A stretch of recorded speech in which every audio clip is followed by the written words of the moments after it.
Hi all, എല്ലാവർക്കും പുതിയൊരു ക്ലാസ്സിലേക്ക് സ്വാഗതം. ഇന്നത്തെ ക്ലാസ് മുതൽ നമ്മളൊരു സീരീസ് സ്റ്റാർട്ട് ചെയ്യുകയാണ്. പുതിയ SCERT ടെക്സ്റ്റ് ബുക്കിലുള്ള പാഠങ്ങൾ നമ്മൾ പഠിക്കാൻ വേണ്ടി പോവുകയാണ്. ഓക്കെ, അപ്പോൾ കുറേ ആൾക്കാർ ചോദിച്ചിരുന്നു ന്യൂ SCERT ചാപ്റ്റേഴ്സൊക്കെ ഒന്ന് ചെയ്യാൻ വേണ്ടിയിട്ട്. നമുക്ക് ഈ വർഷം മാറിയ ടെക്സ്റ്റുകൾ ഏതൊക്കെയാണെന്ന് നിങ്ങൾക്ക് അറിയാം. 5ാം ക്ലാസ്, 7ാം ക്ലാസ്, 9ാം ക്ലാസ്. ഇനി അടുത്ത വർഷത്തിലേക്ക് വരുമ്പോൾ ബാക്കിയുള്ള ക്ലാസ്സുകളിൽ, അതായത് 6ാം ക്ലാസ്സും 8ാം ക്ലാസ്സും 10ാം ക്ലാസ്സും ഒക്കെ നെക്സ്റ്റ് ഇയർ ആണ് എന്ത് ചെയ്യുന്നത്, ടെക്സ്റ്റ് മാറി വരുന്നത്.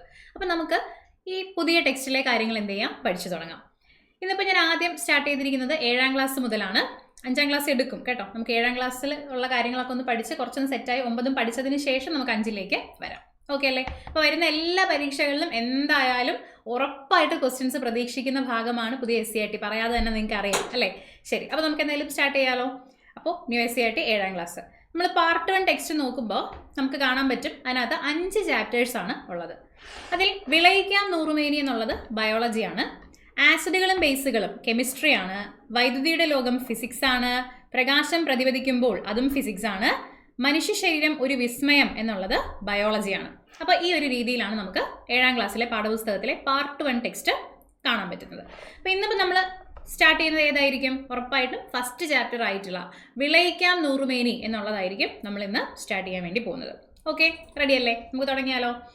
ശരി, അപ്പോൾ ഇവിടെ ഒരു ചിത്രമൊക്കെ കൊടുത്തിട്ടുണ്ട്. ഇതിലൊരു കുട്ടി തൻ്റെ മാവിനെ ഇങ്ങനെ പരിചരിച്ചുകൊണ്ടിരിക്കുകയാണ് അല്ലേ.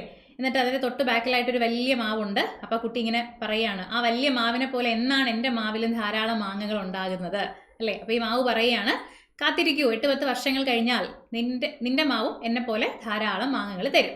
അപ്പം നമ്മളിവിടെ കൃഷിയുമായി ബന്ധപ്പെട്ട കാര്യങ്ങളൊക്കെയാണ് ഈ ഒരു ചാപ്റ്ററിൽ ഉള്ളതെന്ന് നമുക്ക് മനസ്സിലാവുന്നുണ്ട്. ഓക്കെ, നമുക്ക് 10th ലെവൽ എക്സാമുകൾക്ക് സങ്കര ഇനങ്ങളുമായി ബന്ധപ്പെട്ട ക്വസ്റ്റ്യൻസ് സ്ഥിരമായിട്ട് ചോദിക്കാറുണ്ട്. ആ കാര്യങ്ങളൊക്കെയും ഈ ഒരു പാഠത്തിലാണ് വരുന്നത്.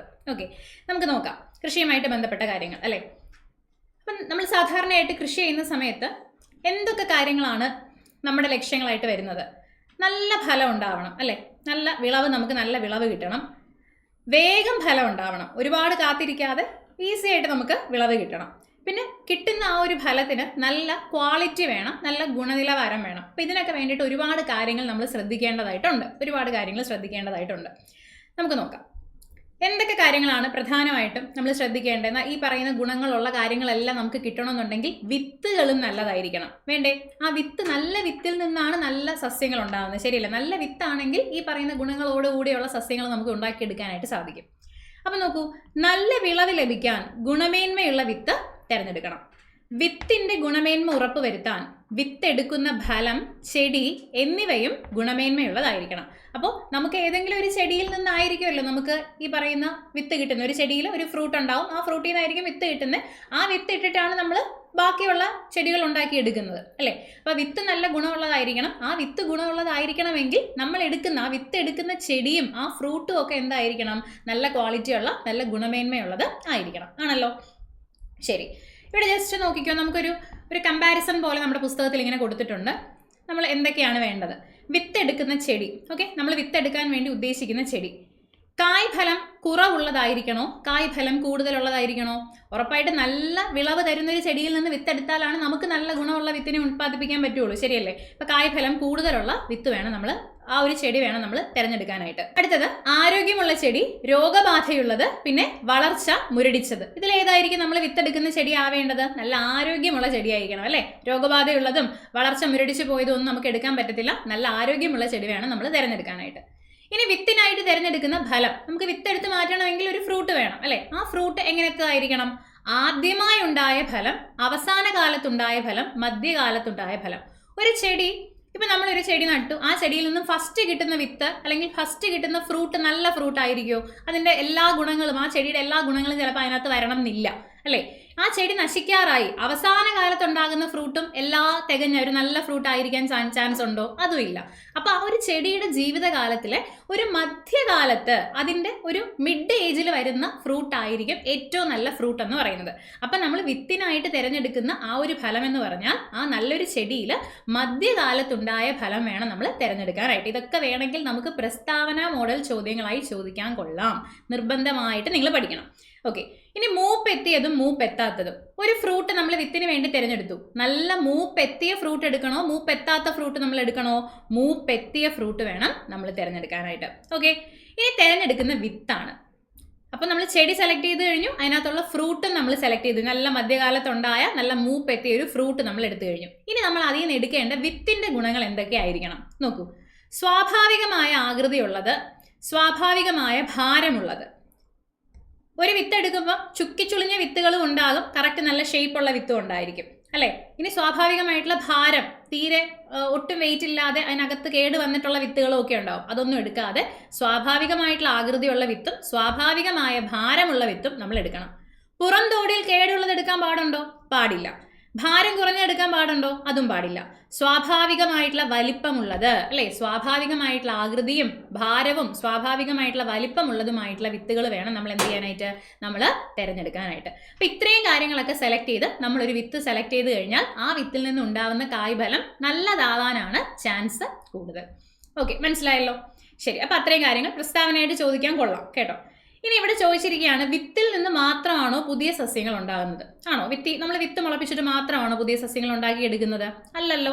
ഇപ്പൊ കറിവേപ്പ് നമുക്ക് വേണമെങ്കിൽ വിത്തിൽ നിന്നും കറിവേപ്പ് ഉണ്ടാക്കി എടുക്കാൻ പറ്റും. അതല്ലാതെ നമ്മളൊരു കമ്പ് മുറിച്ച് നട്ട് നമുക്ക് കറിവേപ്പ് ചെയ്യാൻ പറ്റും അല്ലേ. ഇപ്പൊ കറിവേപ്പാണെങ്കിൽ കാണ്ഡം, ഓക്കെ, നമ്മൾ കാണ്ഡം എന്ന് പറയും അല്ലെ. കമ്പ് സ്റ്റെമ്മിന് നമ്മൾ കാണ്ഡം എന്ന് പറയും. കാണ്ഡം അല്ലെങ്കിൽ തണ്ട്, ഓക്കെ, സ്റ്റെം. ആ സ്റ്റെം മുറിച്ചിട്ട് നമുക്ക് എന്ത് ചെയ്യാൻ പറ്റും? അവിടെ കറിവേപ്പ് നമുക്ക് നട്ട് വളർത്താനായിട്ട് പറ്റും.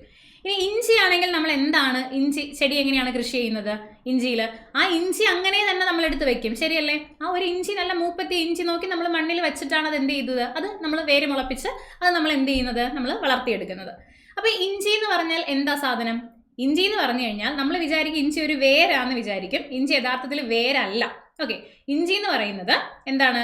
ഭൂകാണ്ഡമാണ്. അതായത് ആ സസ്യത്തിൻ്റെ, ഇഞ്ചി എന്ന് പറയുന്ന സസ്യത്തിൻ്റെ ആ ഒരു കാണ്ഡം അല്ലെങ്കിൽ സ്റ്റെം, അതിൻ്റെ തണ്ട് മണ്ണിനടിയിലേക്ക് വളർന്നിറങ്ങി അണ്ടർഗ്രൗണ്ട് സ്റ്റെം എന്ന് പറയും. അണ്ടർഗ്രൗണ്ട് സ്റ്റെം, മണ്ണിനടിയിലേക്ക് വളർന്നിറങ്ങിയ സ്റ്റെം അല്ലെങ്കിൽ തണ്ടാണ്, ഭൂകാണ്ഡമാണ് ഇഞ്ചിയായിട്ട് മാറുന്നത്.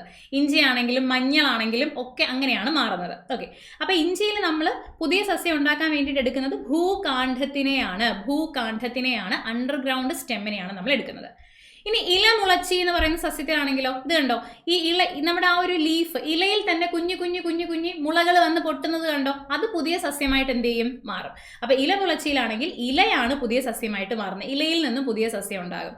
ഇനി കുരുമുളകിന്റെ കേസിലാണെന്നുണ്ടെങ്കിൽ അതിന്റെ വള്ളികൾ അല്ലെ, അതിന്റെ വള്ളികളിൽ നിന്ന് എന്ത് ചെയ്യുന്നു, അതിന്റെ വള്ളികളിൽ നിന്ന് നമുക്ക് ഉണ്ടാക്കിയെടുക്കാനായിട്ട് സാധിക്കും. അല്ലെങ്കിൽ ആ ഒരു വേര് നമ്മൾ താഴേക്ക് വളച്ച് വെച്ചിട്ട് നമുക്ക് എന്ത് ചെയ്യാൻ പറ്റും, താഴേക്ക് വളച്ച് വെച്ചിട്ട് നമുക്ക് അതിൽ നിന്ന് പുതിയ ചെടിയെ ഉണ്ടാക്കിയെടുക്കാനായിട്ട് സാധിക്കും.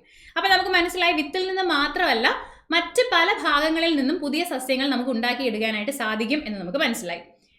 അപ്പോൾ ഇതിൻ്റെ അടിസ്ഥാനത്തിൽ എങ്ങനെയാണോ സസ്യം ഉണ്ടാകുന്നത് അതിൻ്റെ അടിസ്ഥാനത്തിൽ നമുക്ക് രണ്ട് രീതിയിൽ നമുക്കതിനെ ക്ലാസിഫൈ ചെയ്യാം. ഈ ഒരു പ്രത്യുൽപാദനത്തിനെ രണ്ട് രീതിയിൽ ക്ലാസിഫൈ ചെയ്യാം. ഒന്ന് ലൈംഗിക പ്രത്യുൽപാദനം അല്ലെങ്കിൽ സെക്ഷൽ റീപ്രൊഡക്ഷൻ, മറ്റൊന്ന് വെജിറ്റേറ്റീവ് പ്രൊപ്പഗേഷൻ അല്ലെങ്കിൽ കായിക പ്രജനനം. നോക്കൂ, ഒരു സസ്യത്തിൻ്റെ കായിക ഭാഗങ്ങളായിട്ടുള്ള വേര്, തണ്ട്, ഇല, ഭൂകാണ്ഡം, നമ്മൾ നേരത്തെ പഠിച്ച ഈ സാധനങ്ങൾ, ഇതിലേതിൽ നിന്നെങ്കിലുമാണ് പുതിയ തൈകൾ ഉണ്ടാകുന്നതെങ്കിൽ അങ്ങനെ ഉണ്ടാവുന്ന പ്രക്രിയ അറിയപ്പെടുന്ന പേരാണ് കായിക പ്രജനനം അല്ലെങ്കിൽ വെജിറ്റേറ്റീവ് പ്രൊപ്പഗേഷൻ.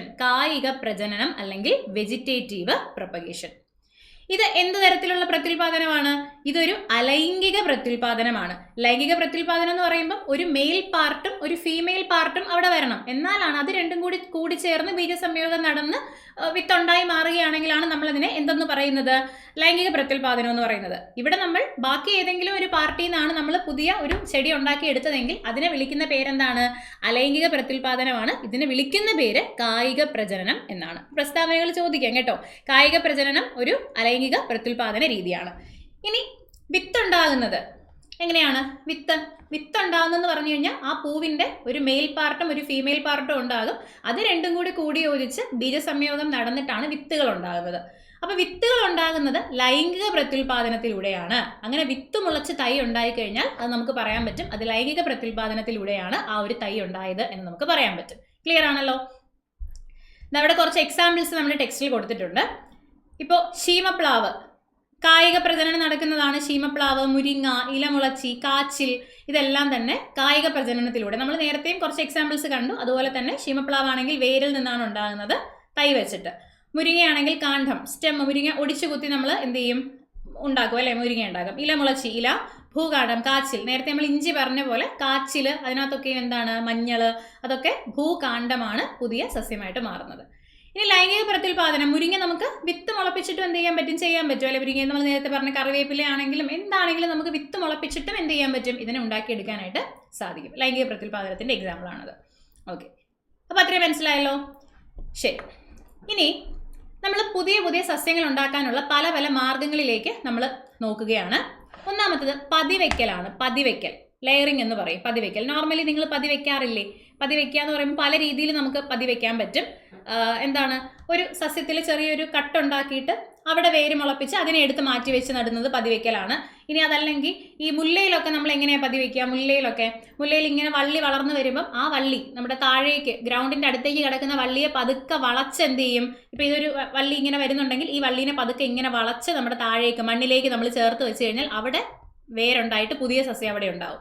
അങ്ങനെ നമുക്ക് പതിവയ്ക്കാനായിട്ട് പറ്റും. പല രീതിയിൽ പതിവയ്ക്കാൻ പറ്റും. അപ്പം നമുക്ക് നോക്കാം. മാതൃസസ്യത്തിന്റെ കമ്പുകളിൽ വേര് മുളപ്പിച്ച ശേഷം ആ ഭാഗം മുറിച്ചു നട്ട് പുതിയ തൈകൾ ഉണ്ടാക്കുന്ന രീതിയാണ് പതിവയ്ക്കൽ.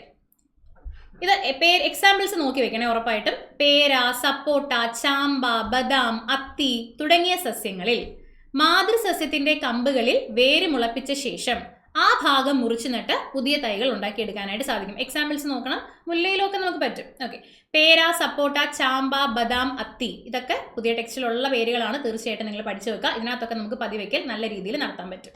ഓക്കെ, പതിവയ്ക്കലിന്റെ സ്റ്റെപ്സ് ജസ്റ്റ് ഒന്ന് നോക്കിക്കേ. മാതൃസസ്യം, അതായത് ഏതിൽ നിന്നാണോ നമുക്ക് പുതിയ ചെടി ഉണ്ടാക്കേണ്ടത് അതാണ് മാതൃസസ്യം.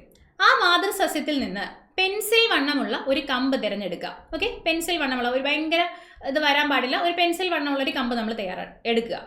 പ്രധാന തടിയിൽ നിന്നുള്ളതാണ് കൂടുതൽ നല്ലത്. അതായത് ശാഖകൾ പോകാതെ, ഇതല്ലേ പ്രധാന തടി, ഇതിൽ നിന്ന് വരുന്ന ആ ഒരു ശിഖരം എടുക്കുന്നതായിരിക്കും എപ്പോഴും നല്ലത്. പ്രധാന തടിയിൽ നിന്നുള്ളതാണ് കൂടുതൽ നല്ലത്.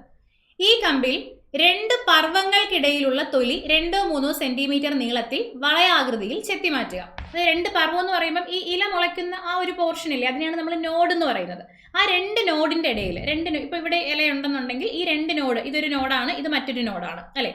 ഈ 2 നോഡിനിടയിലുള്ള ആ ഒരു ഭാഗത്തുള്ള തൊലി എന്ത് ചെയ്യുക, കുറച്ചൊന്ന് ചെത്തി മാറ്റി വെക്കുക. അല്ലെ, ഇവിടെ ചെത്തി മാറ്റി വെച്ചിട്ടുണ്ട്, കുറച്ച് ചെത്തി മാറ്റി വെക്കുക.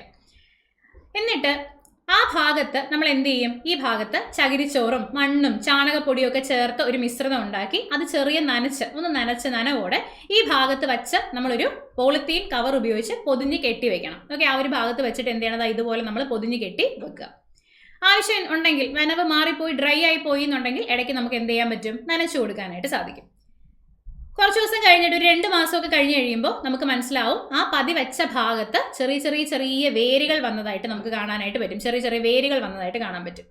ഈ വേര് മുളച്ച കമ്പ് പതി വെച്ചതിന് താഴെ മുറിച്ചെടുത്ത് ചെടിച്ചട്ടിയിലോ ഗ്രോ ബാഗിലോ നമുക്ക് നടാൻ പറ്റും. ഇവിടെ നമ്മൾ എന്ത് ചെയ്യണം, ഈ ഭാഗത്ത് കട്ട് ചെയ്തിട്ട്, ആ വേര് ഇവിടെയല്ലേ വന്നത്, ഇവിടെയാണ് വേര് വന്നത്, ആ വേര് വന്നതിന്റെ താഴത്തെ ഭാഗം കട്ട് ചെയ്തിട്ട് നമ്മൾ എന്ത് ചെയ്യണം, നമുക്ക് വേറൊരു പാത്രത്തിൽ എന്ത് ചെയ്യാം, വളർത്തിയെടുക്കാനായിട്ട് സാധിക്കും. ഓക്കെ, വളർത്തി മണ്ണിലേക്ക് നമുക്ക് നട്ട് എടുക്കാൻ പറ്റും. ഈ രീതിയിലാണ് നമ്മൾ എന്ത് ചെയ്യുന്നത്, പതിവയ്ക്കുന്നത്. ഓക്കെ അല്ലേ. ഇപ്പൊ പതിവയ്ക്കുന്നത് പല രീതിയിൽ വെക്കാമെന്ന് ഞാൻ പറഞ്ഞു. ഇപ്പൊ നമ്മൾ പറഞ്ഞത് സാധാരണയുള്ള പതിവയ്ക്കലാണ്. അതിനെ നമ്മൾ വായുവിൽ പതിവയ്ക്കൽ എന്ന് പറയും. സാധാരണ നോർമൽ രീതിയിലുള്ള പതിവയ്ക്കൽ വായുവിലാണ് നമ്മൾ പതിവെച്ചത്. എയർ ലെയറിംഗ് എന്ന് പറയും, നോർമൽ പതിവയ്ക്കൽ. ഇനി മറ്റൊരു ടൈപ്പ് പതിവയ്ക്കലാണ് സെർപ്പന്റൈൻ ലെയറിംഗ് അല്ലെങ്കിൽ നാഗ പതിവയ്ക്കൽ. ഓക്കെ, സെർപ്പന്റൈൻ ലെയറിംഗ് അല്ലെങ്കിൽ നാഗ പതിവയ്ക്കൽ. അതെന്താ സംഭവം? ഇത് കണ്ടോ, നേരത്തെ ഞാൻ മുല്ലയുടെ കേസ് പറഞ്ഞ പോലെ തന്നെ കുരുമുളക് പോലുള്ള ചെടികളിൽ നീളമുള്ള ശാഖകൾ മണ്ണിനടിയിലേക്ക് വളച്ചു വെച്ച് നമുക്ക് എന്ത് ചെയ്യാൻ പറ്റും, പല ഭാഗങ്ങളിൽ ഇടവിട്ട് മണ്ണിട്ട് മൂടി നമുക്ക് പതിവയ്ക്കാം. ഒരു വള്ളി ഇങ്ങനെ വരുന്നുണ്ടെങ്കിൽ, ഇതിൽ നിന്നൊരു വള്ളി ഇങ്ങനെ വരുന്നുണ്ടെങ്കിൽ ഈ വള്ളിനെ പതുക്കെ മണ്ണിലേക്ക് ഇങ്ങനെ വളച്ചു വെച്ച് മണ്ണിട്ട് മൂടി എന്ത് ചെയ്യാൻ പറ്റും, അവിടെ നമുക്ക് പുതിയ ചെടി ഉണ്ടാക്കിയെടുക്കാനായിട്ട് സാധിക്കും. ഇതിനെയാണ് നമ്മൾ നാഗപതിവയ്ക്കൽ എന്ന് വിളിക്കുന്നത്. നാഗപതിവയ്ക്കൽ എന്ന് വിളിക്കും. ഇവിടെ എക്സാമ്പിൾസ് കൊടുത്തിട്ടുള്ളത് ഉറപ്പായിട്ട് നിങ്ങൾ നോക്കി വെച്ചേക്കണം. പേര, കശുമാവ്, സപ്പോട്ട, റോസ്, ചാമ്പ, അത്തി, ബദാം, ഇതിനകത്തെല്ലാം നമുക്ക് വായുവിൽ പതിവയ്ക്കാൻ പറ്റും. നേരത്തെ പറഞ്ഞ പോലെ തൊലി ചെത്തിയിട്ട് നമ്മൾ അവിടെ വെച്ച് നമുക്ക് ഉണ്ടാക്കിയെടുക്കാനായിട്ട് പറ്റും. ഇനി നാഗപതിവയ്ക്കൽ ബോഗൻവില്ല, മുല്ല, പിച്ചി, കുരുമുളക്, മുന്തിരി, ജമന്തി, വെറ്റില, ഇതിനകത്തെല്ലാം നമുക്ക് നാഗപതിവയ്ക്കൽ പോസിബിൾ ആണ്. നാഗപതിവയ്ക്കൽ എന്ത് ചെയ്യാൻ പറ്റും? നമുക്ക് ഈ രീതിയിൽ നാഗപതിവയ്ക്കൽ ഇതിനകത്ത് ചെയ്യാൻ പറ്റും. ക്ലിയർ ആണല്ലോ? അപ്പോൾ ഈ രണ്ട് രീതിയിൽ നമുക്ക് പതിവയ്ക്കാം എന്ന് മനസ്സിലായി. ഓക്കെ, നെക്സ്റ്റ് ഇനി നോക്കിക്കോ. അടുത്ത് പതിവച്ചുണ്ടാക്കിയ സസ്യങ്ങളുടെ സവിശേഷതകളാണ് നമ്മൾ നോക്കാൻ വേണ്ടി പോകുന്നത്. എന്തായിരിക്കും? മാതൃസസ്യത്തിന്റെ ഗുണങ്ങളെല്ലാം ഉണ്ടാവും. ഒരു ചെടിയിൽ നിന്ന് അടർത്തി മാറ്റിയിട്ടല്ലേ നമ്മളിത് വെക്കുന്നത്. ആ ചെടിയുടെ എല്ലാ ഗുണങ്ങളും ഈ പതിവച്ചുണ്ടാക്കിയ ചെടിയിലും ഉണ്ടാകും. ചെടിയുടെ വലിപ്പവും ആയുർദൈർഘ്യവും കുറവായിരിക്കും. അതായത് നമ്മൾ ആ ചെടിയിൽ നിന്ന് അങ്ങനെ എടുത്ത് വെക്കുകയാണല്ലേ, അപ്പൊ അതിന്റെ വലിപ്പം, ആ ചെടി അത്ര നന്നായിട്ട് വളരണം എന്നില്ല. വലിപ്പവും ആയുർദൈർഘ്യവും ഒക്കെ കുറവായിരിക്കും. നമുക്ക് പെട്ടെന്ന് ഉണ്ടാക്കിയെടുക്കാൻ പറ്റും, പക്ഷെ ആയുർദൈർഘ്യവും വലിപ്പവും കുറവായിരിക്കും. വേഗത്തിൽ പൂക്കുകയും കായ്ക്കുകയും ചെയ്യും. അതാണ് അതിന്റെ പ്രത്യേകത. പെട്ടെന്ന് തന്നെ പൂക്കുകയും കായ്ക്കുകയും ഒക്കെ ചെയ്യും. തായ്വേര് പടലം ഉണ്ടായിരിക്കില്ല. എന്താണ് തായ്വേര് പടലം? ഇപ്പോൾ നമുക്ക് വേര് രണ്ട് രീതിയിൽ ചെടികളിൽ വേര് കാണാറുണ്ട്. ഒരു പ്രധാന വേര് വന്നിട്ട് അതിൽ നിന്ന് ഇങ്ങനെ ശാഖകൾ പോലെ വരുന്നതിനെ നമ്മൾ തായ്വേര് പടലം എന്ന് പറയും. ഒരു തായ്വേരുണ്ടാവും, ആ തായ്വേരിൽ നിന്നാണ് ബാക്കിയുള്ള ശിഖരങ്ങളൊക്കെ പോകുന്നത്. അതിനെയാണ് തായ്വേര് പടലം എന്ന് പറയുന്നത്. ഇനി മറ്റൊന്നാണ് നാരുവേര് പടലം. ഇതിപ്പോൾ സ്റ്റെം ആണെന്നുണ്ടെങ്കിൽ ഇത് മണ്ണാണ്. ഈ മണ്ണിന്റെ താഴെ ജസ്റ്റ് ഇങ്ങനെ ഒരു തായ്വേരൊന്നും ഇല്ല, അത് വെറുതെ ഇങ്ങനെ ആയിരിക്കും എന്ത് ചെയ്യുന്നത്, ആ ഒരു വേരുണ്ടാകുന്നത്. ഇതിനെ നമ്മൾ നാരുവേര് പടലം എന്നാണ് പറയുക. നാരുവേര് പടലം എന്ന് പറയും. നാരുവേര് പടലം. അപ്പോൾ പതിവച്ചുണ്ടാക്കിയ സസ്യങ്ങളിൽ തായ്വേര് പടലം ഉണ്ടായിരിക്കില്ല, അവിടെ നാരുവേര് പടലമായിരിക്കും ഉണ്ടാവുക. തായ്വേര് പടലം അവിടെ ഉണ്ടായിരിക്കില്ല. ഓക്കെ, കൂടുതൽ പരിചരണം ആവശ്യമാണ്. നമ്മൾ പതിവച്ചല്ലേ ഉണ്ടാക്കിയത് അല്ലേ, അപ്പം നമ്മൾ കൂടുതൽ കെയർ ഒക്കെ കൊടുത്ത് നമ്മൾ അതിനെ വളർത്തിയെടുക്കണം. കൂടുതൽ പരിചരണം ആവശ്യമാണ്. അപ്പൊ ഇതിന്റെ ഗുണമെന്ന് പറഞ്ഞു കഴിഞ്ഞാൽ വേഗത്തിൽ പൂക്കുകയും കായ്ക്കുകയും ചെയ്യും. മാതൃസസ്യത്തിന്റെ എല്ലാ ഗുണങ്ങളും അതിനകത്ത് ഉണ്ടായിരിക്കും. അതൊക്കെയാണ് അതിന്റെ പ്രധാനപ്പെട്ട ഗുണങ്ങൾ എന്ന് പറയുന്നത്. മനസ്സിലായല്ലോ? അപ്പൊ അതാണ് പതിവയ്ക്കലുമായി ബന്ധപ്പെട്ട കാര്യങ്ങൾ. ഇനി അടുത്ത് വേര് മുളപ്പിക്കാനുള്ള മറ്റൊരു രീതി, അല്ലെങ്കിൽ കുറച്ച് നമുക്ക് നല്ല രീതിയിൽ വേര് പെട്ടെന്ന് പിടിച്ചു വരാൻ വേണ്ടിയിട്ട് ഉള്ള ഒരു കാര്യമാണ്. നോക്കൂ, തണ്ട് ഉപയോഗിച്ചുള്ള കായിക പ്രജനന രീതിയുടെ വിജയസാധ്യത പരമാവധി കൂട്ടാൻ ഓക്സിൻ പോലുള്ള സസ്യ ഹോർമോണുകൾ അടങ്ങിയ ലായനിയിൽ വേര് മുളയ്ക്കേണ്ട കാണ്ഡഭാഗം മുക്കിവെച്ച് വേഗത്തിൽ വേര് പിടിപ്പിക്കുന്ന രീതി ഇന്ന് നിലവിലുണ്ട്. ഈ ഓക്സിൻ എന്ന് പറഞ്ഞു കഴിഞ്ഞാൽ ഒരു സസ്യ ഹോർമോണാണ്. ഈ ഓക്സിൻ ഈ അഗ്രങ്ങൾ, വേരാണെങ്കിലും ശരി തണ്ടാണെങ്കിലും ശരി, നീളം വയ്ക്കാൻ വേണ്ടി സഹായിക്കുന്ന ഒരു സസ്യ ഹോർമോണാണ് ഓക്സിൻ എന്ന് പറയുന്നത്. ഓക്കെ, അപ്പോൾ നമ്മൾ ഈ ഓക്സിൻ അടങ്ങിയ, കൃത്രിമമായിട്ട് ഓക്സിനൊക്കെ നിർമ്മിക്കാൻ പറ്റും, ആ കൃത്രിമമായിട്ടുള്ള ഓക്സിൻ ഉണ്ടാക്കിയ ലായനിയിൽ ഇതിനെ മുക്കി വെച്ചിട്ട്, ആ നമ്മൾ വേര് പിടിപ്പിച്ചെടുക്കാനുള്ള കാണ്ഡത്തെ മുക്കി വെച്ചിട്ട് നമ്മൾ അങ്ങനെ പെട്ടെന്ന് നമുക്ക് വേര് പിടിച്ച് വരാനായിട്ട് അത് സഹായിക്കും. ആ രീതിയിൽ നമുക്ക് എന്ത് ചെയ്യാൻ പറ്റും? നമുക്ക് വേര് പിടിപ്പിക്കാനായിട്ട് പറ്റും. അപ്പോൾ അത് ഓക്സിൻ ആണ് എന്ന് ഓർമ്മിച്ച് വെക്കണം. ഓക്കെ അല്ലേ? ശരി, ഇനി അടുത്തൊരു കൃഷി രീതിയാണ് കമ്പൊട്ടിക്കൽ അല്ലെങ്കിൽ ഗ്രാഫ്റ്റിംഗ്. കമ്പൊട്ടിക്കൽ അല്ലെങ്കിൽ ഗ്രാഫ്റ്റിംഗ് എന്ന് പറയും. അതായത് ഇപ്പം ഇവിടെ രണ്ട് തരത്തിൽപ്പെട്ട മാവ് കാണിച്ചിട്ടുണ്ട് ചിത്രത്തിൽ. നാടൻ മാവും കാണിച്ചിട്ടുണ്ട്, നീലം മാവും കാണിച്ചിട്ടുണ്ട്. നാടൻ മാവാകുമ്പം താരതമ്യേന ചെറിയ മാങ്ങയായിരിക്കും, പുളി ഉണ്ടാവും. ചിലപ്പോൾ പുളി ഉണ്ടാവും, ചിലപ്പോൾ മധുരം ഉണ്ടാവും. നമുക്ക് എപ്പോഴും ഉറപ്പ് പറയാൻ പറ്റില്ല, നല്ല മധുരം തന്നെ ഉണ്ടാവും എന്ന് ഉറപ്പ് പറയാൻ പറ്റില്ല. ചിലപ്പോൾ പുളിയോട് കൂടിയ മാങ്ങയായിരിക്കും നാടൻ മാവേ ഉണ്ടാവുക അല്ലേ. നമ്മുടെ മണ്ണിൽ നന്നായിട്ട് വളരും. പ്രത്യേകിച്ച് പരിചരണം ഒന്നും കൊടുക്കേണ്ട ആവശ്യമില്ല. നമ്മുടെ നാടൻ മാവാണെങ്കിൽ നന്നായിട്ട് അത് തന്നെ അങ്ങ് വളർന്നോളൂ അല്ലേ, പ്രത്യേകിച്ച് പരിചരണം ഒന്നും കൊടുക്കേണ്ട കാര്യമില്ല. നീലം മാവ് വലിയ മാങ്ങ ഉണ്ടാവും, നല്ല മധുരമുള്ള മാങ്ങ ഉണ്ടാവും, പക്ഷെ നമ്മുടെ മണ്ണിൽ നന്നായിട്ട് വളരത്തില്ല. ഓക്കെ, നല്ല പരിചരണവും വേണം. അപ്പം ഇവിടെ നാടൻ മാവിനും അതിൻ്റെതായിട്ടുള്ള ഗുണങ്ങളുണ്ട്, നീലം മാവിനും അതിൻ്റെതായിട്ടുള്ള ഗുണങ്ങളുണ്ട്. അപ്പോൾ നമുക്ക് കമ്പൊട്ടിക്കലിലൂടെ ഈ നീലമാവിൻ്റെ ഒരു കമ്പെടുത്തിട്ട് നമ്മുടെ നാടൻ മാവിൽ ചേർത്ത് വെച്ച് ഒട്ടിച്ച് നമുക്ക് അങ്ങനെ ഒരു സസ്യം നമ്മൾ ഉണ്ടാക്കി വളർത്തിയെടുക്കുകയാണെന്നുണ്ടെങ്കിൽ ഈ നീലം മാവിൽ നിന്ന് കിട്ടുന്ന മാങ്ങ പോലത്തെ മാങ്ങകൾ നമുക്ക് ഈ നാടൻ മാവിൽ എന്ത് ചെയ്യാൻ പറ്റും? ഉണ്ടാക്കിയെടുക്കാനായിട്ട് സാധിക്കും. നീലമാവിൽ ഉണ്ടാകുന്ന ഗുണങ്ങളോട് കൂടിയ മാങ്ങ എന്ത് ചെയ്യാൻ പറ്റും? നമുക്ക് ഈ നാടൻ മാവിൽ ഉണ്ടാക്കിയെടുക്കാനായിട്ട് സാധിക്കും. അപ്പോൾ അതിനുവേണ്ടി നമ്മളെ സഹായിക്കുന്ന ഒരു മാർഗമാണ് കമ്പൊട്ടിക്കൽ അല്ലെങ്കിൽ ഗ്രാഫ്റ്റിംഗ്. നോക്കിയോ, ഗുണമേന്മയുള്ള ഒരു സസ്യത്തിൻ്റെ കമ്പ് അതേ വർഗത്തിൽപ്പെട്ട വേരോടുകൂടിയ മറ്റൊരു സസ്യത്തിൽ ഒട്ടിച്ചു ചേർത്ത് മികച്ച ഇനം തൈ ഉൽപ്പാദിപ്പിക്കുന്ന രീതിയാണ് കമ്പൊട്ടിക്കൽ. ഓക്കെ, അപ്പോൾ ഗുണമേന്മയുള്ള ഒരു സസ്യത്തിന്റെ കമ്പെടുത്ത് വേരോടുകൂടിയ ഒരു ചെടിയിൽ നമ്മൾ ഒട്ടിച്ചു വെച്ച് അതിന്റെ ഗുണങ്ങൾ അടങ്ങിയ കായ്കൾ വളർത്തിയെടുക്കുന്ന രീതിക്കാണ് കമ്പൊട്ടിക്കൽ എന്ന് പറയുന്നത്. ഇപ്പൊ ഇവിടെയാണെങ്കിൽ നാടൻ മാവാണ് നമ്മുടെ വേരോടുകൂടിയ സസ്യം. ഈ നീലം മാവിന്റെ കമ്പെടുത്ത് നമ്മൾ എന്ത് ചെയ്യുന്നു? ഇതിനകത്തോട്ട് നമ്മൾ ഒട്ടിച്ച് ചേർത്ത് വളർത്തിയെടുക്കുന്നു. അപ്പൊ ഇവിടെ രണ്ട് കാര്യങ്ങൾ വേണം. ഒന്ന്, ഒട്ടിക്കാനുള്ള കമ്പ് വേണം. ഇപ്പൊ നീലമാവിന്റെ കേസിലാണെങ്കിൽ അതിൻ്റെ ഒരു കമ്പ് വേണം, ബ്രാഞ്ച് വേണം. പിന്നെ നമ്മുടെ നാടൻ മാവിന്റെ തൈ അല്ലെങ്കിൽ ആ ഒരു ചെടിയും വേണം അല്ലെ. അപ്പൊ ഇവിടെ രണ്ട് കാര്യങ്ങളുണ്ട്. ഒട്ടിക്കാനായി തിരഞ്ഞെടുക്കുന്ന വേരോട് കൂടിയ ചെടിയെ നമ്മൾ റൂട്ട് സ്റ്റോക്ക് എന്ന് വിളിക്കും. വേരോട് കൂടിയ ചെടിയെ നമ്മൾ വിളിക്കുന്ന പേരെന്താണ്? Root stock. വേരോട് കൂടിയ ചെടിയെ വിളിക്കുന്ന പേരാണ് റൂട്ട് സ്റ്റോക്ക്. ഇനി ഒട്ടിക്കുന്ന കമ്പിനെ നമ്മൾ വിളിക്കുന്ന പേരാണ് സയൺ. ഓക്കെ, നമ്മൾ ഒട്ടിച്ചു വെക്കുന്ന ആ ഒരു കമ്പിനെ വിളിക്കുന്ന പേരാണ് എന്ത്? സയൺ. സയൺ ഇവിടെ കണ്ടോ, ഇവിടെ ഇത് വേരോട് കൂടിയ ചെടി, അത് റൂട്ട് സ്റ്റോക്ക് ആണ്. ഈ കമ്പാണ് നമ്മൾ ഒട്ടിക്കുന്നതെങ്കിൽ ആ കമ്പിനെ വിളിക്കുന്ന പേരാണ് സയൺ. ഓക്കെ, സയൺ എന്ന് വിളിക്കും. സയൺ എന്ന് വിളിക്കും. അവിടെ അതിൻ്റെ ഒരു രീതി ഇവിടെ കൊടുത്തിട്ടുണ്ട്. ജസ്റ്റ് നമുക്കൊന്ന് നോക്കി വെക്കാം. നമ്മൾ എന്ത് ചെയ്യണം എന്ന് പറഞ്ഞു കഴിഞ്ഞാൽ, കമ്പ് ഒട്ടിക്കാനായിട്ട് റൂട്ട് സ്റ്റോക്കിൻ്റെ അടിവശത്ത് നിന്ന് 15 സെൻറ്റിമീറ്റർ മുകളിൽ വെച്ച് മുറിച്ച് മാറ്റണം. റൂട്ട് സ്റ്റോക്കിൻ്റെ ഇവിടെ മുറിച്ച് മാറ്റുന്ന ചിത്രം കാണിച്ചിട്ടുണ്ട് അല്ലേ? മുറിച്ച് മാറ്റുന്ന ചിത്രം കാണിച്ചിട്ടുണ്ട്.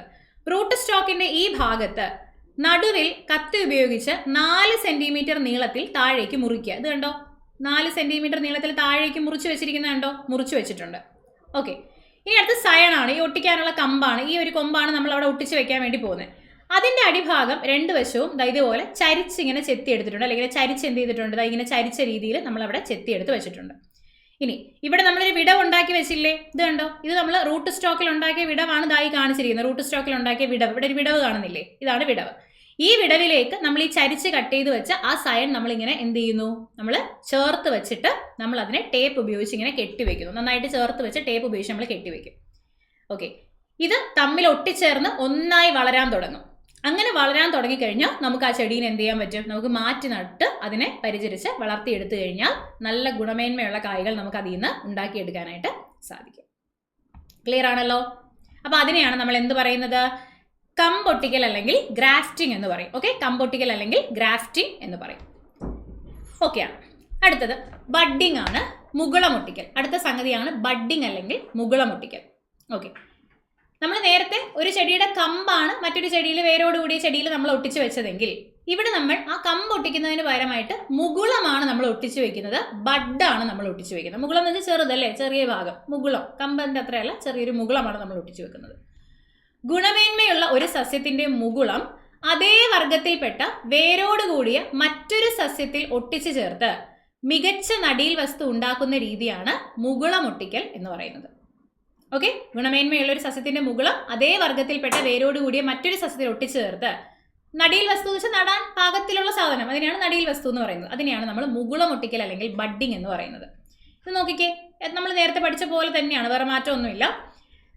ഇവിടെ നമ്മൾ നല്ല ഒരു പ്ലാവിൻ്റെ നമ്മൾ മുകുളം ഒട്ടിച്ചുണ്ടാക്കാൻ വേണ്ടി പോവാണ്. നല്ല ഇനം പ്ലാവിൻ്റെ ശിഖരത്തിൽ നിന്ന് മുകുളം തൊലിയോടുകൂടി നമ്മളിങ്ങനെ ചെത്തിയെടുത്ത് മാറ്റണം. കണ്ടോ, മുകുളമാണ് ചെത്തിയെടുത്ത് മാറ്റുന്നത്. നേരത്തെ നമ്മൾ കമ്പല്ലേ മുറിച്ചെടുത്തത്, അതിനെയാണ് സയൺ എന്ന് വിളിച്ചത്. ഇവിടെ നമ്മൾ മുറിച്ചു മാറ്റുന്ന ഈ മുകുളത്തിനെയാണ് നമ്മൾ സയൺ എന്ന് വിളിക്കുന്നത്. ഓക്കെ, ഇനി നമ്മൾ ചട്ടിയിലോ അല്ലെങ്കിൽ ഗ്രോ ബാഗിലോ വളർത്തിയ നാടൻ ഇനത്തിൽപ്പെട്ട പ്ലാവിൻ തൈയിൽ നിന്ന് നമ്മൾ മുകുളം ഒട്ടിക്കാനുള്ള സ്ഥലത്തെ പുറംതൊലി ചെത്തി മാറ്റുക. അതായത് ഇത് റൂട്ട് സ്റ്റോക്കാണ്. ഓക്കെ, ഇത് നമ്മൾ ചെടിയിൽ നട്ട് വളർത്തിയ റൂട്ട് സ്റ്റോക്കാണ് ഈ കാണിച്ചിരിക്കുന്നത്. ആ റൂട്ട് സ്റ്റോക്കിൽ നേരത്തെ നമ്മൾ എടുത്ത ആ ഒരു മുകുളം ഇല്ലേ, അത് ഒട്ടിച്ച് വെക്കാനുള്ള അത്രയും ഭാഗത്തുള്ള തൊലി നമ്മൾ വെട്ടിമാറ്റുക, ചെത്തി മാറ്റുക. എന്നിട്ട് ഈ എന്ത് ചെയ്യണമായിരിക്കും? എന്നിട്ട് ഈ റൂട്ട് സ്റ്റോക്കിൽ നമ്മൾ ഉണ്ടാക്കിയെടുത്ത ആ ഒരു തൊലി ചെത്തിയെടുത്തില്ലേ, ആ ഭാഗത്തേക്ക് നമ്മൾ എന്ത് ഒട്ടിച്ച് വെക്കണം? നമ്മൾ നേരത്തെ എടുത്തു വെച്ച ആ മുകുളം നമ്മളങ്ങ് ഒട്ടിച്ച് വെച്ചിട്ട് നമ്മൾ ടേപ്പ് കൊണ്ട് നമ്മൾ കെട്ടി വരിഞ്ഞ് വെക്കുക. എന്നിട്ട് മുകുളം പതുക്കെ അതിൽ നിന്ന് ഇങ്ങനെ മുള പൊട്ടി പയ്യെ ആ മുകുളം വളർന്നു വരാനായിട്ട് തുടങ്ങും അല്ലേ? അപ്പം നമ്മൾ എന്ത് ചെയ്യണം? ആ സ്റ്റോക്കിൻ്റെ മുകൾ ഭാഗത്തെ ആ ഭാഗം ഒന്ന് മുറിച്ച് മാറ്റിയതിന് ശേഷം നമുക്ക് മണ്ണിലേക്കോ അല്ലെങ്കിൽ എങ്ങോട്ടേക്കാണോ അങ്ങനെ നമുക്ക് മാറ്റിയെടുത്ത് നട്ട് വളർത്താനായിട്ട് സാധിക്കും. അപ്പോൾ മറ്റേതിന് നമ്മൾ കമ്പാണ് ഒട്ടിച്ച് ചേർത്തതെങ്കിൽ ഇവിടെ നമ്മൾ മുകുളമാണ് ഒട്ടിക്കുന്നത്. അത്ര വ്യത്യാസം മാത്രമേ ഉള്ളൂ, വേറെ വ്യത്യാസങ്ങളൊന്നും തന്നെ അവിടെ ഇല്ല. ക്ലിയർ ആണല്ലോ? ഓക്കെ അല്ലേ? ശരി, അടുത്ത വളരെ വളരെ വളരെ പ്രധാനപ്പെട്ട കാര്യത്തിലേക്കാണ് നമ്മൾ പോകുന്നത്. വർഗ്ഗസങ്കരണം അല്ലെങ്കിൽ ഹൈബ്രിഡൈസേഷൻ. നിങ്ങൾ ഇത് അറിയായിരിക്കും നിങ്ങൾക്ക്. അതായത് ഇപ്പോൾ ഇവിടെ 2 പച്ചമുളകിൻ്റെ ചിത്രം കാണിച്ചിട്ടുണ്ട്. ഒന്നാണെങ്കിൽ നല്ല പച്ച നിറത്തിലുള്ള നീണ്ടു വളരുന്ന പച്ചമുളകാണ്. എരിവ് ചിലപ്പോൾ കുറവായിരിക്കാം, കൂടുതലായിരിക്കാം, അതിൻ്റെ എരിവിൽ വ്യത്യാസം ഉണ്ടാവും. അടുത്താണെങ്കിൽ നല്ല ചുമന്ന നിറത്തിലുള്ള മുളക് ഉണ്ടാകുന്നുണ്ട്. ചെറിയ മുളകാണ്, നല്ല എരിവുണ്ടാവും. അങ്ങനെ പലതരത്തിൽപ്പെട്ട മുളകുകൾ നമുക്കിപ്പോൾ കിട്ടാറുണ്ടല്ലോ. അപ്പോൾ ഇവിടെ ചിലതിൻ്റെ ഗുണങ്ങൾ അടങ്ങിയ, ചിലത് നല്ല ഗുണമുള്ളതായിരിക്കും, ചിലതിനകത്ത് വേറെ പല ഗുണങ്ങളും ആയിരിക്കും ഉണ്ടാകുന്നത്. ഇങ്ങനെയുള്ള ആൾക്കാരെ നമ്മൾ എന്ത് ചെയ്യുമെന്നറിയോ? ഇങ്ങനെയുള്ള ആൾക്കാരെ നമ്മൾ കൃത്രിമ പരാഗണത്തിന് വിധേയമാക്കിയിട്ട് നമ്മൾ അതിൻ്റെ 2ൻ്റെയും ഗുണങ്ങളടങ്ങിയ നല്ല മികച്ച ഇനം വിത്തുകൾ നമ്മൾ ഉൽപ്പാദിപ്പിച്ചിട്ട് അത് വെച്ചിട്ട് നമ്മൾ ചെടി ഉണ്ടാക്കി കഴിഞ്ഞാൽ എന്തൊക്കെ ഗുണങ്ങളാണോ ഈ രണ്ടു പേർക്കും ഉള്ളത്, ആ രണ്ട് ഗുണങ്ങളും ചേർന്നിട്ടുള്ള പുതിയ പുതിയ ഫലങ്ങൾ നമുക്ക് ഉണ്ടാക്കിയെടുക്കാനായിട്ട് സാധിക്കും. ഇതിനെയാണ് നമ്മൾ വർഗസങ്കരണം എന്ന് പറയുന്നത്.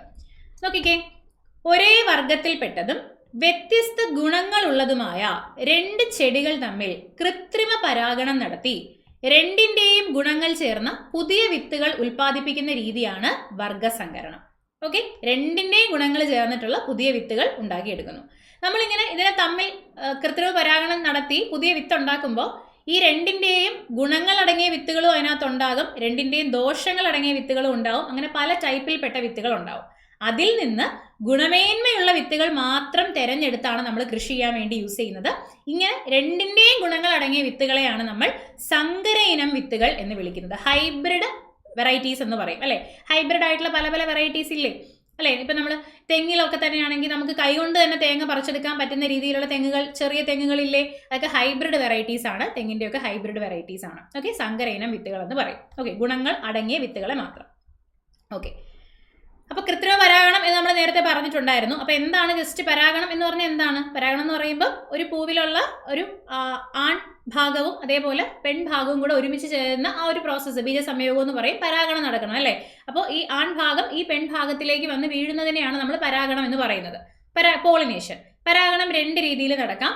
സ്വപരാഗണം സെൽഫ് പോളിനേഷനും ഉണ്ട്, ക്രോസ് പോളിനേഷൻ എന്താണ് പരപരാഗണവും ഉണ്ട്. സെൽഫ് പോളിനേഷനും ഉണ്ട്, പരപരാഗണവും ഉണ്ട്. എന്താണ് സ്വപരാഗണം എന്ന് പറയുന്നത്? ഇപ്പോൾ ഒരു നമ്മുടെ സെൽഫ് പോളിനേഷൻ അല്ലെങ്കിൽ സ്വപരാഗണം രണ്ട് രീതിയിൽ നടക്കാം. ഒരേ പൂവിൽ, ഇപ്പോൾ ഒരു പൂവിൽ ഒരു മെയിൽ പാർട്ടും ഒരു ഫീമെയിൽ പാർട്ടും ഉള്ള ഒരു പൂവാന്ന് വിചാരിക്കുക. ഒരു പൂവിൽ തന്നെ മെയിൽ പാർട്ടും ഉണ്ട് ഫീമെയിൽ പാർട്ടും ഉണ്ടെന്ന് വിചാരിക്കുക. അങ്ങനത്തെ കേസിൽ ആ ഒരേ സെയിം പൂവിലെ തന്നെ മെയിൽ പാർട്ട് ഈ ഫീമെയിൽ പാർട്ടിലേക്ക് വന്ന് വീണ് പരാഗണം നടന്നു കഴിഞ്ഞാൽ അതിനെയും നമുക്ക് സ്വപരാഗണം എന്ന് പറയാം. ഇനി അതല്ല, ഒരു സെയിം ചെടിയിൽ, ഇവിടെ കാണിച്ചിരിക്കുന്ന പോലെ സെയിം ചെടിയിലെ പൂക്കൾ, അതിൽ ഒരു പൂവിൽ നിന്നുള്ള ആൺഭാഗം ഈ മറ്റൊരു പൂവിലുള്ള പെൺഭാഗത്തേക്ക് വന്ന് വീഴുന്നു. രണ്ടും ഒരു ചെടിയിൽ തന്നെയാണ്, ഒരേ ചെടിയിൽ തന്നെയുള്ള രണ്ട് പൂക്കൾ. അങ്ങനെ നടക്കുന്ന പരാഗണത്തിനെയും നമുക്ക് സ്വപരാഗണം എന്ന് പറയാം. അങ്ങനെ നടക്കുന്ന പരാഗണത്തെയും സ്വപരാഗണം എന്ന് പറയാം. ഓക്കെ, ഇനി പരപരാഗണം എന്ന് പറഞ്ഞാൽ എന്താണ്? വ്യത്യസ്ത ചെടികളാണ് അല്ലെ. വ്യത്യസ്ത ചെടികളിൽ നടക്കുന്ന പരാഗണത്തിനെയാണ് നമ്മൾ പരപരാഗണം എന്ന് പറയുന്നത്. വ്യത്യസ്ത ചെടികളിൽ നടക്കുന്ന പരാഗണത്തിനെയാണ് നമ്മൾ പരപരാഗണം എന്ന് പറയുന്നത്. അതായത് ഒരു ചെടിയിൽ നിന്നുള്ള മെയിൽ പാർട്ട് മറ്റൊരു ചെടിയിലുള്ള പൂവിലുള്ള, ഒരേ വർഗത്തിൽപ്പെട്ട് മറ്റൊരു ചെടിയിലുള്ള പൂവിലുള്ള ഫീമെയിൽ പാർട്ടിലേക്ക് വന്ന് വീഴുന്നതിനെയാണ് നമ്മൾ എന്ത് പറയുന്നത്? പരപരാഗണം എന്ന് പറയുന്നത്. ഓക്കെ, അപ്പൊ രണ്ട് വ്യത്യസ്ത ഇനങ്ങൾ, ഒരു പച്ചമുളകും മറ്റൊരു പച്ചമുളകും ഉണ്ട്. അതിൽ ഒരെണ്ണത്തിന് എരിവ് കൂടുതൽ, മറ്റൊന്നിന് കുറവ്, ഒരെണ്ണത്തിന്റെ നീളം കൂടുതൽ, മറ്റൊന്ന് കുറവ്. ഇങ്ങനെയുള്ള ഇവരുടെ രണ്ടുപേരുടെയും ഗുണങ്ങളെ ചേർത്ത് ഒരു പുതിയ ഹൈബ്രിഡ് ഉണ്ടാക്കി എടുക്കണമെങ്കിൽ നമ്മൾ ഏത് തരത്തിലുള്ള പരാഗണമാണ് നടത്തേണ്ടത്? പരപരാഗണമല്ലേ നടത്തേണ്ടേ? ഒരു ചെടിയിൽ നിന്നുള്ള മെയിൽ പാർട്ടിനെ എടുത്ത് മറ്റൊരു ചെടി, വേറെ നമുക്ക് ആവശ്യമുള്ള ഗുണമുള്ള ചെടിയുടെ ഫീമെയിൽ പാർട്ടിലേക്ക് നിക്ഷേപിച്ച് അവിടെ വിത്തുണ്ടാക്കി എടുത്താണ് നമ്മൾ പുതിയ സസ്യം ഉണ്ടാക്കി എടുക്കേണ്ടത്. ശരിയല്ലേ? അവിടെ നമ്മൾ പരപരാഗണം നടത്തണം. ഓക്കെ, നമ്മൾ വെറുതെ മനസ്സുകൊണ്ട് വിചാരിച്ചു കഴിഞ്ഞാൽ ഈ നല്ല ചെടിയിലുള്ള മെയിൽ പാർട്ട് വന്ന് ഈ മറ്റൊരു നല്ല ചെടിയിലുള്ള ഫീമെയിൽ പാർട്ടിലേക്ക് വന്ന് വീഴാൻ സാധ്യതയുണ്ടോ? ഇല്ലല്ലോ. അപ്പം നമ്മൾ കൃത്രിമമായിട്ട് നമ്മൾ ആ ഒരു പരിപാടി ചെയ്യണം അല്ലെ. കൃത്രിമമായിട്ട് നമ്മൾ അതിലെ മെയിൽ പാർട്ട് എടുത്ത് ഈ മറ്റൊരു പൂവിന്റെ ഫീമെയിൽ പാർട്ടിലേക്ക് നമ്മൾ ഇട്ട് കൊടുക്കണം അല്ലെ. അങ്ങനെ ചെയ്യുന്ന പരാഗണത്തിനെയാണ് നമ്മൾ കൃത്രിമ പരാഗണം എന്ന് പറയുന്നത്. ആർട്ടിഫിഷ്യൽ പോളിനേഷൻ എന്ന് പറയുന്നു, കൃത്രിമ പരാഗണം എന്ന് പറയുന്നു. നോക്കിക്കോ, അവിടെ എന്താണ് ചെയ്യേണ്ടത്? ഇവിടെ നമ്മളൊരു പൂവെടുത്തു, ഒരു സസ്യത്തിന്റെ പൂ നമ്മൾ എടുത്തു. അതിൽ നിന്നുള്ള ആൺഭാഗം എടുത്തിട്ടാണ് നമ്മൾ മറ്റൊരു സസ്യത്തിലുള്ള പൂവിലെ പെൺഭാഗത്തേക്ക് നമ്മൾ ഇട്ട് കൊടുക്കുന്നത് അല്ലെ. അപ്പോൾ അവിടെ സ്വപരാഗണം നടക്കാൻ പാടില്ലല്ലോ. സ്വപരാഗണം നടക്കാതിരിക്കാൻ വേണ്ടി, ആ സസ്യത്തിലെ തന്നെ മറ്റൊരു പൂവിലേക്ക് വീഴാതിരിക്കാൻ വേണ്ടി, സ്വപരാഗണം തടയുന്നതിന് വേണ്ടി കൃത്രിമ പരാഗണം നടത്തേണ്ട പൂവിലെ കേസരങ്ങൾ മുറിച്ചു മാറ്റുന്നു. കേസരം എന്ന് പറയുമ്പോൾ ആൺഭാഗമാണ്, മെയിൽ പാർട്ടാണ് കേസരം എന്ന് പറയുന്നത് പൂവിലുള്ള. ഓക്കെ, അപ്പൊ സ്വപരാഗണം തടയാൻ വേണ്ടിയിട്ട് ആ ഒരു പൂവിലുള്ള കേസരങ്ങൾ നമ്മൾ എന്ത് ചെയ്യുന്നു? ആ കേസരങ്ങൾ നമ്മൾ മുറിച്ചു മാറ്റുന്നു സ്വപരാഗണം തടയാൻ വേണ്ടിയിട്ട്. എന്നിട്ട് എന്താണ് സംഭവിക്കുന്നത്? ഈ പൂവില് മറ്റുള്ള പൂവിൽ നിന്നുള്ള പരാഗരേണുക്കൾ വന്ന് എത്താനും പാടില്ല അല്ലെ. സ്വന്തമായിട്ട് ആ പൂവിൽ തന്നെ പരാഗണം നടക്കാതിരിക്കാൻ വേണ്ടി നമ്മൾ കേസരം മുറിച്ചു മാറ്റി കഴിഞ്ഞു. ഇനി ആ പൂവിലേക്ക് പുറത്തുനിന്ന് വേറെ ഏതെങ്കിലും പൂവിൽ നിന്നുള്ള പരാഗരേണുക്കൾ വന്ന് വീഴാൻ പാടില്ലല്ലോ. അങ്ങനെ വീഴാതിരിക്കാൻ വേണ്ടിയിട്ട് ആ പൂവിനെ നമ്മൾ പൊതിഞ്ഞ് കെട്ടി വെക്കുന്നു. ഓക്കെ, നമ്മൾ പൊതിഞ്ഞ്, അതിന് ബുദ്ധിമുട്ടാവാത്ത രീതിയിൽ നമ്മൾ അതിനെ പൊതിഞ്ഞ് കെട്ടിവെക്കുന്നു. എന്നിട്ട് എന്ത് ചെയ്യുന്നു? ഇതേ ഇനത്തിൽപ്പെട്ട വ്യത്യസ്ത ഗുണങ്ങളുള്ള മറ്റൊരു ചെടിയിലെ പൂവെടുത്തു. നമുക്ക് അവരെ തമ്മിലാണ് ക്രോസ് ചെയ്യാനുള്ളത് അല്ലേ. അപ്പം മറ്റൊരു ചെടിയിലുള്ള പൂവെടുത്തിട്ട് ആ പൂവിൽ നിന്ന് നമ്മൾ പരാഗരേണുക്കൾ, നമുക്ക് ആവശ്യമുള്ള പരാഗരേണുക്കൾ ഒരു ബ്രഷ് ഉപയോഗിച്ച് നമ്മൾ എന്ത് ചെയ്യുന്നു, കണ്ടോ ഈ ചിത്രത്തിൽ കണ്ടോ, ശേഖരിക്കുന്നു. ഒരു ബ്രഷ് ഉപയോഗിച്ച് നമ്മൾ അതിനെ പതുക്കെ പതുക്കെ പതുക്കെ ശേഖരിക്കുന്നു. എന്നിട്ട് നമ്മൾ എന്ത് ചെയ്യും, നമ്മൾ നേരത്തെ പൊതിഞ്ഞു വെച്ചില്ലായിരുന്നോ, ആ ഒരു പൂവിൻ്റെ പരാഗണ സ്ഥലത്തേക്ക്, പരാഗണ സ്ഥലം എന്ന് പറഞ്ഞാൽ ഫീമെയിൽ പാർട്ടാണ്, ആ ഫീമെയിൽ പാർട്ടിലേക്ക് പതുക്കെ എന്ത് ചെയ്യുന്നു, ഈ ബ്രഷിൽ നിന്ന് കണ്ടോ, ഈ ബ്രഷിൽ നിന്നുള്ള ആ പരാഗരേണുക്കളെ പതുക്കെ നമ്മൾ ഡെപ്പോസിറ്റ് ചെയ്യുന്നു. അപ്പോൾ അവിടെ ഈ പൂവിന്റെ പരാഗണ സ്ഥലത്ത് ഫീമെയിൽ പാർട്ടിൽ മറ്റേ പൂവിൽ നിന്നുള്ള മെയിൽ പാർട്ട് അല്ലെ, ആ പരാഗരേണുക്കൾ എത്തിക്കഴിഞ്ഞു, പരാഗണം നടന്നു കഴിഞ്ഞല്ലോ. എന്നിട്ട് പിന്നെ ഫർദർ ആയിട്ട് വേറെ രീതിയിലുള്ള പ്രശ്നങ്ങൾ, വീണ്ടും പരാഗണങ്ങളൊന്നും വേറെ ഏതെങ്കിലും ചെടിയിൽ നിന്നുള്ള പരാഗരേണുക്കൾ ഇങ്ങോട്ട് വന്ന് വീഴാതിരിക്കാൻ വേണ്ടിയിട്ട് പിന്നെയും ആ പൂവിനെ എന്ത് ചെയ്യും, ആ പൂവിനെ പൊതിഞ്ഞു കെട്ടി വെക്കും. എന്നിട്ട് അവിടെ ആ പൂവിൽ നിന്ന് കായ ഉണ്ടാവുകയും അതിൽ നിന്ന് ആ ഒരു വിത്ത് ഉണ്ടായി കഴിയുമ്പോൾ അതിനകത്ത് ഈ രണ്ടെണ്ണത്തിൻ്റെയും ഗുണങ്ങൾ അടങ്ങിയ വിത്ത് ഉണ്ടാകും.